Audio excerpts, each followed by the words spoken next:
எல்லாரும் எப்படி இருக்கீங்க? ஆரோக்கியமாக சௌக்கியமாக இருக்கீங்களா? நீங்கள் ஒவ்வொருத்தரும் ஆரோக்கியமாக சௌக்கியமாக இருக்க நான் கடவுள்கிட்ட வேண்டிக்கிறேன். நான் ஒரு வீடியோ பார்த்தேன் நேற்று. அது ரொம்ப வேதனைக்குரியதாக இருந்தது. ஒரு தாயை ஒரு பிள்ளை அடிக்குது. அது மருமக போல். சரிங்களா?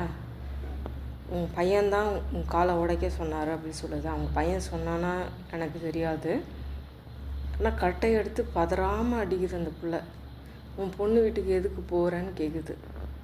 இதை ஒருத்தர் மறைஞ்சிருந்து வீடியோ எடுக்கிறாரு. அவர் வீடியோ எடுத்துக்கிட்டே குரல் கொடுத்துருக்கலாம், அது பயந்து போயிருக்கும். ஆனால் அவர் சைலண்ட்டாக வீடியோ எடுத்து அவர் கண்டென்ட்டாக இது பண்ணார். நான் அவர் தப்பாக சொல்லலை.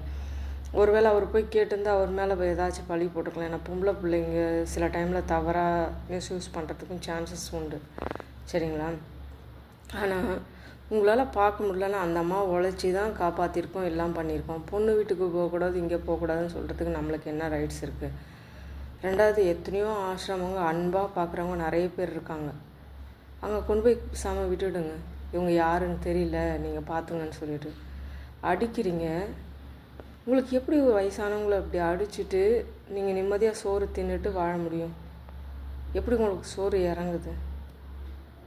அதுவே திருப்பி உங்கள் பிள்ளைங்க உங்களை கையை நோக்குனா உங்களுக்கு அது நிம்மதி இருக்குமா? அதை கொஞ்சம் யோசிச்சு பாருங்கள்.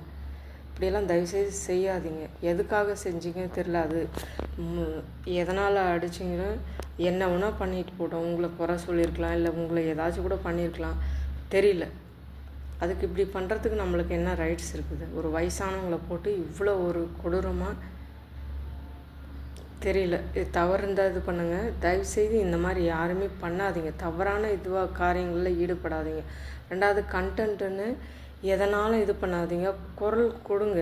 நீங்கள் அட்லீஸ்ட் அங்கேருந்து குரல் கொடுத்துருந்தீங்கன்னா அந்த பிள்ளை அதை பண்ணியிருக்காது. ஏன்னா அவர் பயந்து போயிருக்கோம். அவ்வளோ பொறுமையாக நீங்கள் எடுக்கிறீங்க. ஏன்னா அவங்க பேசுகிற வாய்ஸ் முதல் கொண்டு அதில் வீடியோவில் கேட்குது. அந்த மாதிரி பண்ணாதீங்க தயவுசெய்து.